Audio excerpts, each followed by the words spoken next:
Parasitic animals are the absolute worst. No matter if they exist internally to directly take nutrients from our bodies or externally to steal our blood, nobody likes a parasite. In fact, we even have a whole classification that we apply to people who tend to behave in similar manners. The reality is, while other species may not understand the affront caused by these animals that latch onto a host to survive, humanity is absolutely disgusted by these creatures. It is hardwired into us in a similar manner to how you should respond, given that you have a healthy mind, to something like, I don't know, the anglerfish. Absolutely horrific. Moving on. In the events of ticks, we see one such animal. After being exposed to a compound directly, this could create a variant of this parasite that typically could latch onto you and go unnoticed, at least for a little while. However, when this one would latch onto you, it would be noticed because it begins burrowing immediately into your brainstem. Might cause you to panic a little bit. But the question remains, how did the ticks get as large as they did? What is the feasibility of this growth rate? And what is up with the hallucinations caused by the actual bite?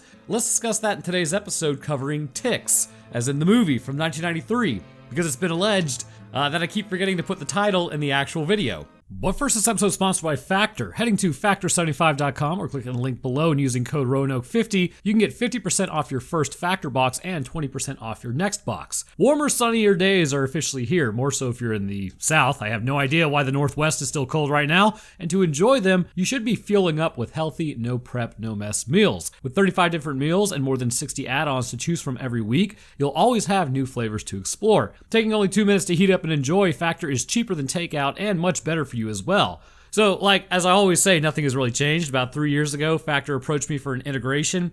I was actually so impressed with the meals that I've ordered them on subscription status ever since. I was originally around 220 pounds or so, which I'm now down to 175, all by eating these delicious meals for dinner or lunch if I'm being lazy about lunch, and then exercising. Really, it's changed my trajectory into my 30s due to the benefits of establishing a better eating pattern now. Plus, the ease of eating these meals as opposed to just going out and getting junk food is way better. I typically go with the Protein Plus option, which appears to range anywhere from 40 grams to 50 grams of protein per meal, making my 200 gram protein a day goal easier, way easier. So if that sounds like something you'd be interested in, then by heading to Factor75.com or clicking the link below and using code Roanoke50, you can get 50% off your first Factor box and 20% off your next box. All right, let's get back to it. We kick off our story with this being a highly requested one, and I want you guys to know you're a bunch of nerds. Thanks for watching. As a light bulb swings in the howling wind, that is like one good smack away from anything near it and breaking. We zoom in on a pipe on the ground, I guess it is,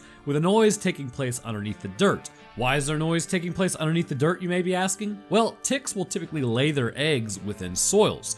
Moving within the building, some gauges measure the gigawatts, nobody really knows what's going on, as a pulley starts pulleying. Much like a Honda Civic, the entire machine is run by hamsters. Simple engine number 4 continues to whir as green fluid is being pumped through. Heading into the operation below, or I assume below anyways, that they have going on here, it would appear as though the fluid is being pumped through and it's actually applied to the plants themselves to make them grow faster, which will totally help filter out the CO2, which will totally help the climate. Alright, are the YouTube mods gone now? So they're just straight up growing some green down there, and that's what it looks like anyways to me.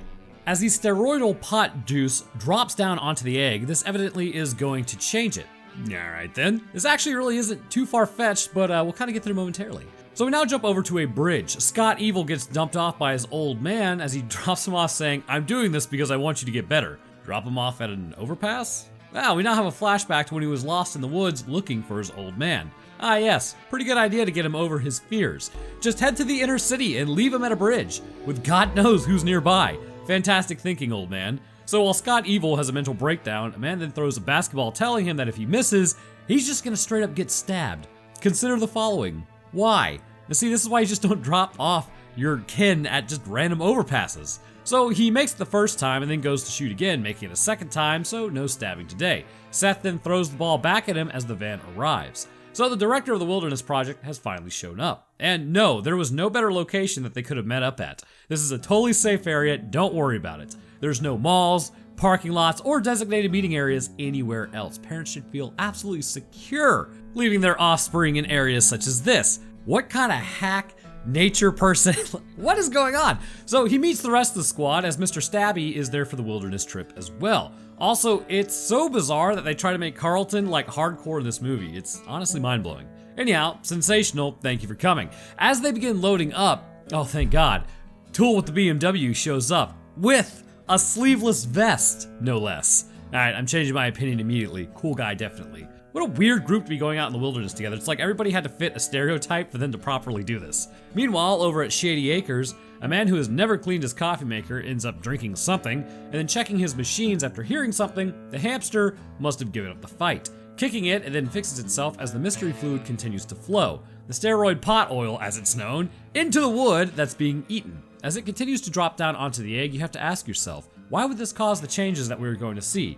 Well, I'm glad you asked that. Remember, this is all because of you. Something to understand about steroids is, it's not just for getting absolutely yoked, which I break away momentarily to say, if you don't stay natty, you're a huge nerd. There's no intrinsic benefit beyond vanity to jump on gear. Like I said, we all kind of want to look like Clayton Carmine, and some of y'all's genetics just do not support massive muscular growth. But liver, kidney damage, joint damage, unknown circulatory issues, heart enlargement, just lift natural, bro. You'll thank yourself when you don't flatline out in your 50s and can actually move and enjoy life. Whenever I take hard stances like this, however, the hate mail starts flowing, so please, comment away.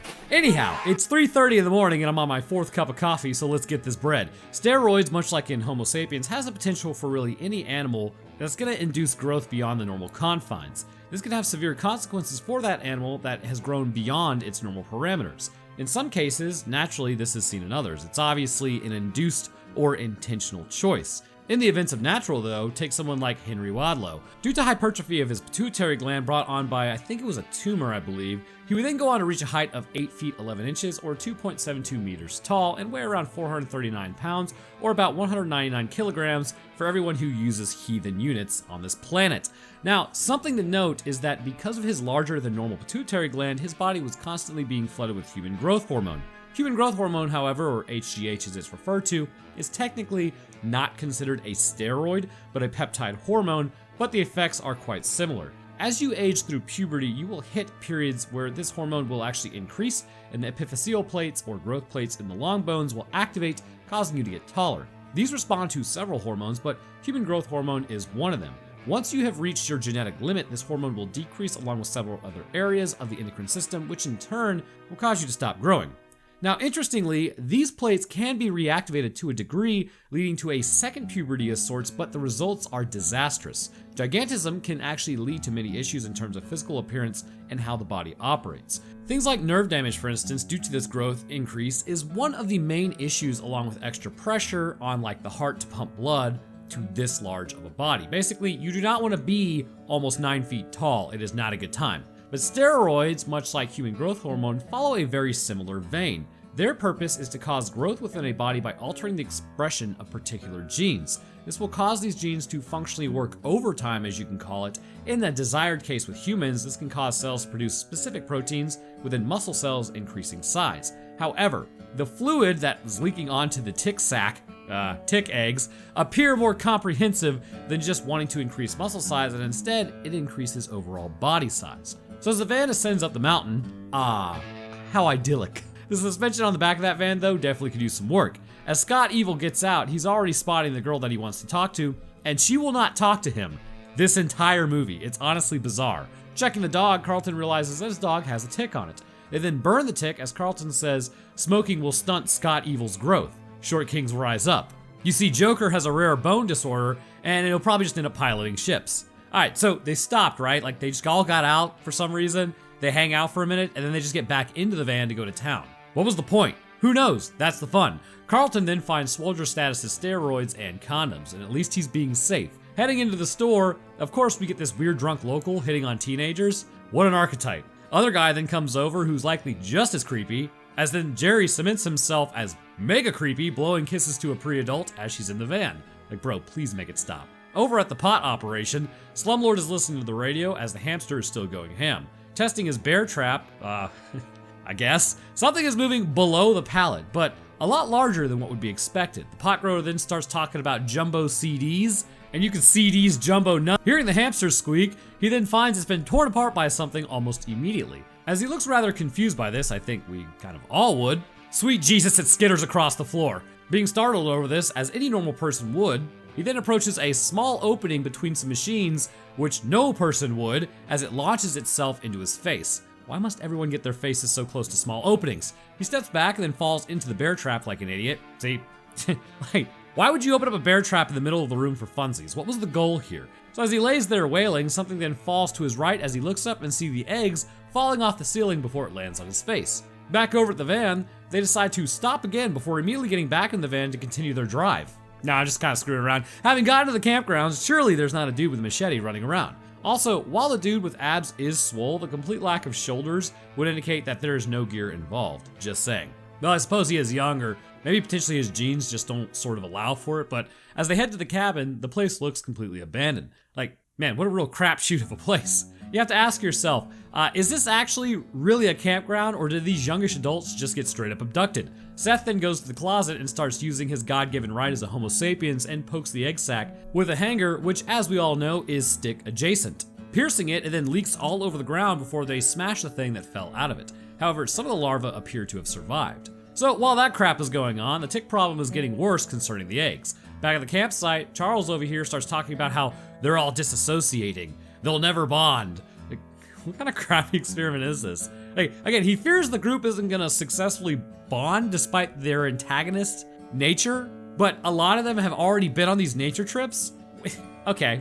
Anyways, also these tick eggs are just completely everywhere. Meanwhile, on their hike, one of the women is complaining to Scott evil about nature, out in nature. Guys, it's just nature. What is y'all's problem? Behind the girl, one of the eggs is absolutely going goblin mode as Scott tells her not to move. Something is on her back. Grabbing man's answer to anything gross, which is hanger adjacent, known as a stick, he goes to poke the thing, and then bites the stick and runs off with it. Leaving nature, Joker almost tripped over that log, by the way, like, for real. I saw his leg barely get over it. Getting back to the cabin, Chris Griffin then tells Charles about how they were attacked by a bug, and, oh, well, let's go home. Team Leader 2 says, bugs don't attack unless provoked. So here's the thing, I've been stung by a wasp after minding my own business, so that was a lie. So as they eat, the two weirdos from the gas station show up just in time to creep everyone out. Bro, someone get Jerry on a list, like, and away from these teenagers. They then warn the group about dope growers out there, and this is why you stay strapped or get clapped. More so in the wilderness. Carlton knows what's up though and says, man, I really should have brought a piece.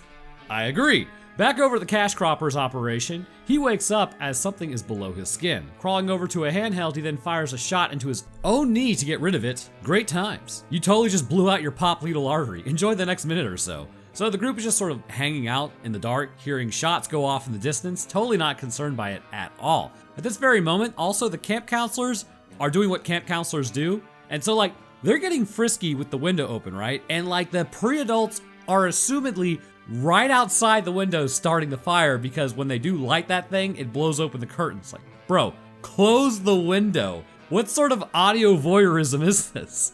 So it gets really awkward out of nowhere, probably because they can hear the counselors, as something begins approaching the dog. So as the dog looks around, something is on the ground looking at it. So Howard the Duck begins having another freak out as Carlton tells him that he looks scared. Nelson Nash says, oh, I just get dizzy when I'm alone. Carlton then talks up his dog about how it's the toughest dog ever and it'll bite anything. And, you know, then he gets bitten by something. Carlton then tells Scott Evil to go get some help. Are all these names confusing yet? Seth has evidently been in everything, everywhere, at all times. So, just gotta do justice. So, okay, in Charles's cabin, right? Why is Holly's hand over Charles's face? What is the deal with that? Meanwhile, over at the dog, it's convulsing, but what we really know is happening is someone is pushing the back of the dog, and it's resisting every instinct to play.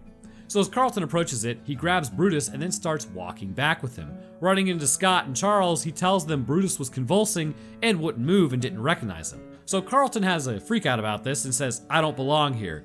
Hey man, we all belong in nature. Maybe not giant tick-infested nature, but you get it. So because of this though, he says, I'm just gonna leave, right? He says this in front of everybody. Seth says he's being crazy, not the best thing to say, so he gets thrown against the wall and then held up with a knife. Okay, maybe don't tell the guy grieving that he's going crazy. So the tick then has eggs like all over the trees and somehow nobody sees any of these things. Like they are literally right on top of the campsite. Not even a passing glance would be required just to see these things. So a sheriff then shows up, sponsored by Ford, as they look at the dog. They discuss if maybe it was rabies or not, which they base that on absolutely nothing. Kelly evidently really cannot cook pancakes as he asks if a missing person in the area had been seen there. They now send Seth to go check on Carlton as he tells them he left to go back to LA. So they're upset at him as he says, what, you think I didn't try to stop him? Not really, man. I mean, I guess you called him crazy. That's probably good enough, right? So heading back to the cabin, he has a nice mental breakdown from reality, swinging in the air wildly.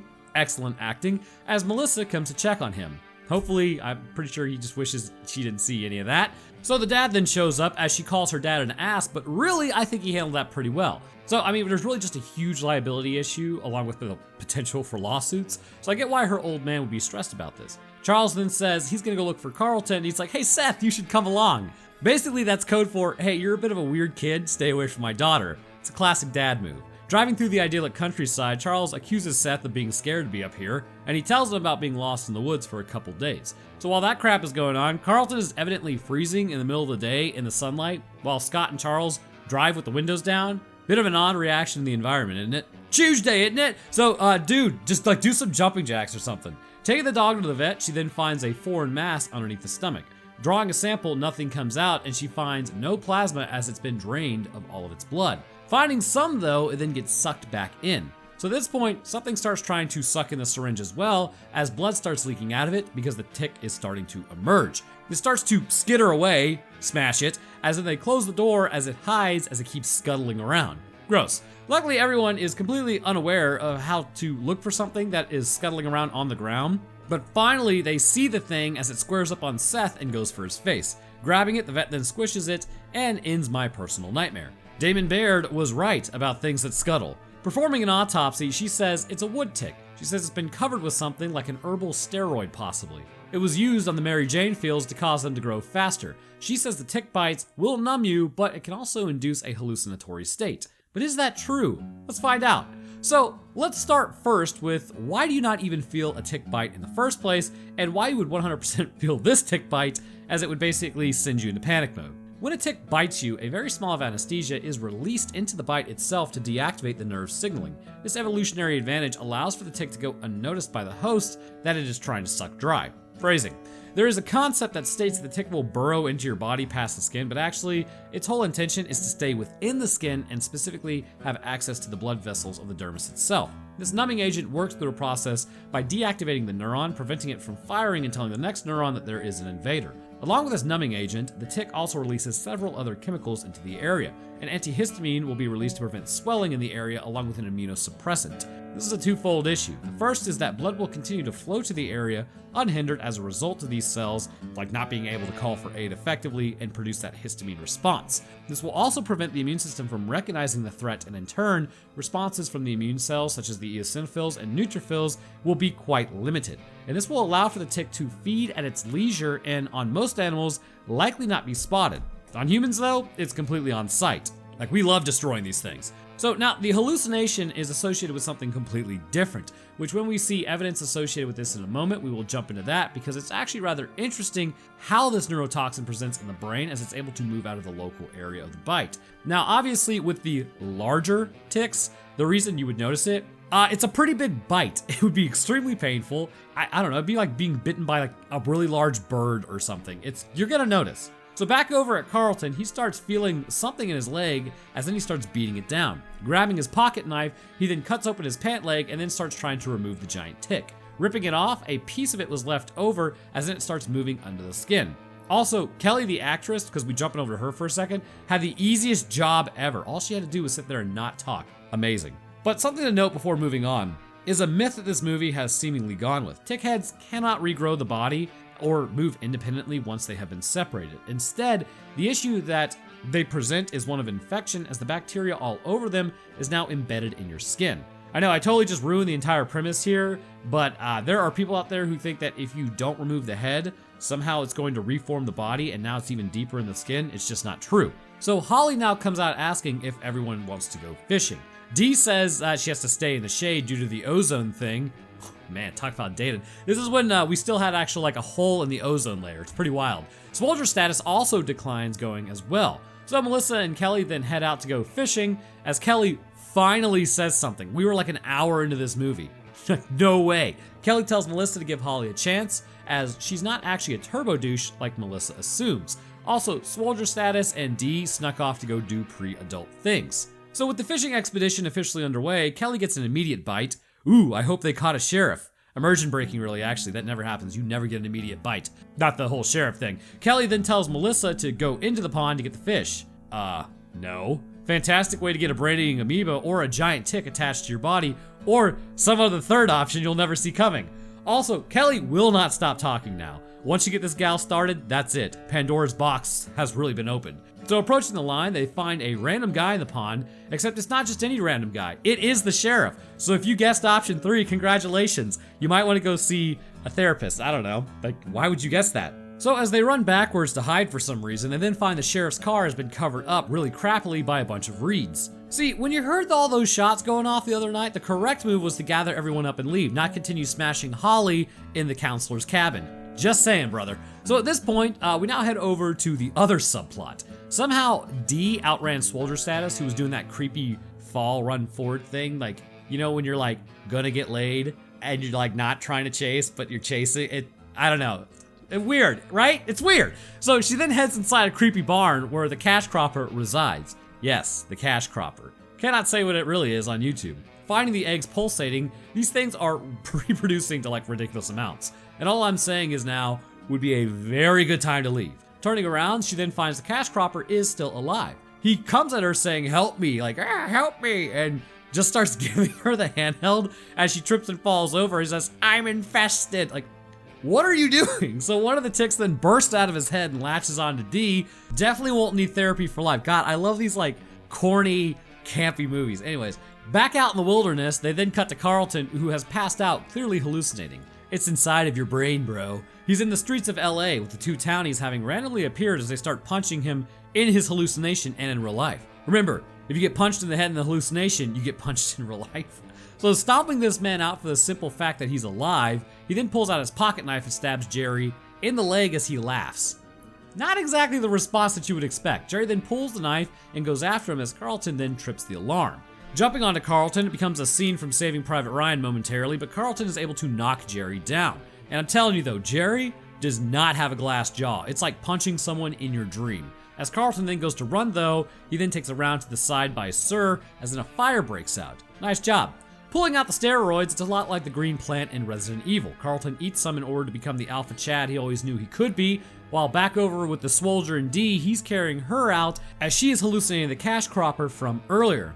Don't lie, you're wondering why. Let's discuss why the human nervous system and its inability to not remain in communication with itself is apparently horrifying to our nervous system. So when neurons get lonely, they start really freaking out if you didn't know. To understand this issue, we need to understand what a hallucination actually is. You would be forgiven in thinking that visual hallucinations stem from the brain entering a state of hyperactivation. However, the reality is when information is in short supply, that being this communication, the brain will actually start hallucinating. It's in a depressed state that causes these hallucinations. Areas such as the parietal and ventral temporal lobes contain regions that are known to be a part of the extended visual system, with the occipital lobe located in the back of the head, superior to the cerebellum being the main point of focus concerning vision. During a hallucinatory event, the neurons will actually be somewhat subdued, and because of this, they are no longer processing visual stimuli as much. This has an interesting ability to cause a person to see something that may not be there. And now there can be simple visual hallucinations as they're known, which are such as like auras or colors, or even blind spots in your vision, which I get during migraines. Or more complex visual hallucinations, such as seeing faces or people who aren't even there. In terms of what Dee saw, she would be struggling with a complex visual hallucination, but why is this the case? Specifically with this species of tick, they are known as a Rocky Mountain wood tick.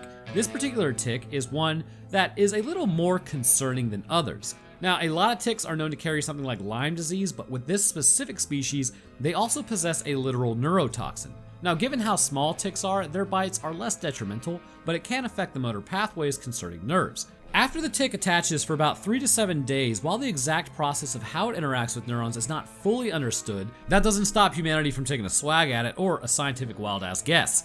It would appear that the motor neurons become inundated with a sodium flux across the axonal membranes, and as a result, weakness and impairment in the firing of these neurons is going to cause them to be, like the muscles themselves, to be much weaker, which could then spread to full paralysis. The neurotoxins produced by the ixodes and holocyclists work on the terminals to also inhibit the release of acetylcholine. In layman's terms, this basically causes your neurons to no longer be able to fire and no longer able to communicate. Now again, this is with a normal tick size, and even then, it can still have a large impact even just in the skin.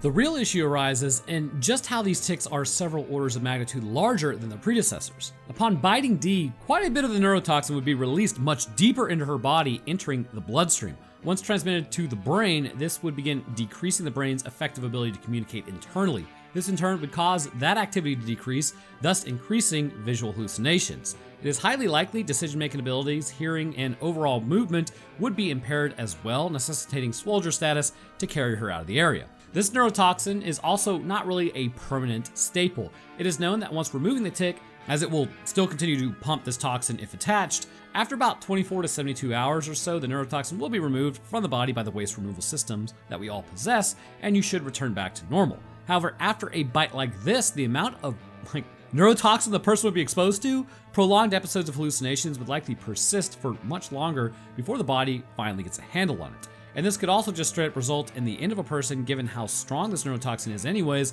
and its ability to paralyze you. In the van, they spot Swolger and Dee as they load up. She's obviously not hallucinating anymore, or at least appears to have moments of clarity. Swolger suggests it's a neurotoxin of some sorts and that they must have been released during the bite. Also, there is just straight up a forest fire raging now. Wow, that tick problem should take care of itself. Back at the cabin, everyone appears to be dealing with their own mental struggles. It's about to become tick struggles though, as they are all over the building. Holly says that they need to get out of there as soon as possible as they hear the teens yell as the ticks are now headed their way. Looking outside, a man appears in the window presenting an interesting issue. Oh good, it's actually the townies from earlier. They smash the ticks, solving the problem. Out in the darkness, Carlton now approaches the cabin as well. Sir suggests that Jerry go out there and get the van and bring it around for them. Jerry declines as Carlton then starts banging on the door. Dealer says not to answer as Scott then lets him in. Carlton ain't looking so hot as he's being drained of his blood by the tick internally. Using a lighter, they then begin burning the tick so that it releases voluntarily, but instead it just kind of explodes.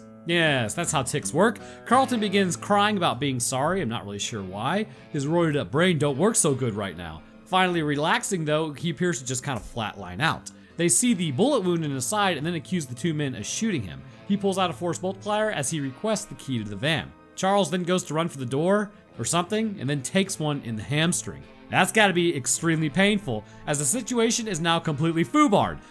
Bro, all those roids over there, like look at Swolger's status, all of those roids, and you can't even overpower Jerry. What is the point? So as the diorama of the forest keeps burning down, they throw the keys over to Sir as Holly gets voluntold to drive them. So then he just throws the keys back, okay? Jerry again says that he will go get the van as Sir pulls the force multiplier on him next. So Jerry has no choice and then heads outside with a torch. Chasing away the ticks with the torch, it's actually kind of working, which is surprising. Getting into the van, he gets bitten on the back of the neck before passing out due to that bite. Direct neurotoxin to the brainstem. Not exactly a great time. But come on, man, your chemical-addled brain should have been able to deal with this quite easily. Probably not, though. He hallucinates the sheriff as Sir then takes some shots at him to stop him from running into the cabin, but that goes over about as well as a wet fart on a first date as the van then crashes into the building. Somehow, Sir survived that. The ticks are now entering the building as they start jumping all over everyone. Like, y'all, get to the van, what are you doing? Shooting the chandelier multiple times for some reason, everyone starts pulling the wood off the van to escape, as then he turns the force multiplier on everyone once more. Seth goes to attack Sir as they overpower him and Swolger status shivs him in the chest. Thank God, someone had to do it. So while that's happening, oh God, Carlton's getting back up. Moving across the ground, yes, it makes perfect sense, don't question it. Carlton then starts splitting open as a massive limb emerges from his limbs. This dude is quite literally becoming a necromorph. In the back room, they aren't really sure how to get out as Kelly decides to use a fishing pole to escape by grabbing the tire swing as Carlton's head begins to split. Again, necromorph. Scott volunteers to go down out of the room first as Carlton finally totally breaks apart, revealing a giant tick. This one might be a little tougher to smash. It then approaches Sir as he tries to crawl away, but no dice on that one, bro. So why in the name of all that is holy is this thing larger than normal? So something to remember about our steroid conversation from earlier, like 3,000 years ago, while forming in the egg, the ticks would reach a certain size, being that they were a larva, but in no way this means that this is their maximum size. As this particular tick had its head removed, it appears it continued to burrow in the skin, which we know isn't really how it works, but let's pretend like that's how it does for a moment. Specifically with ticks, it is known that a steroid hormone can trigger them to grow much larger than normal. These hormones will stimulate the growth and molting as well as encystment of these insects. Because Carlton was roided up, that means the tick within his own body not only had access to the oxygen-rich blood that he has, but also the steroid would begin causing the larva to grow and molt rapidly within his body. This metamorphosis would culminate into its final form, like some sort of Dragon Ball Z character, making it much larger as an adult than what other larvae were really kind of gonna be, or like who were not exposed to would be smaller. You can kind of think of it similar to humans and gigantism. While the initial growth period is over, specifically in this one, a second round is triggered by the roids already in Carlton's bloodstream, feeding directly into the tick, growing it internally. That said though, how feasible is this growth size? While there are grasshoppers in the world that can measure around 5.9 inches at their largest, the reality is insects cannot get much larger than this. As always, it goes back to their own internal systems. The reality is, because of insects' open circulatory systems, tissues cannot properly be perfused with oxygen at levels that they are today. The insect would simply suffocate with a body mass of that size, as an open circulatory system is not as efficient as a closed one, which larger animals enjoy, like us. So luckily, we do not have to worry about giant insects for the most part, but there are still plenty of horrific animals out there with closed circulatory systems, anglerfish.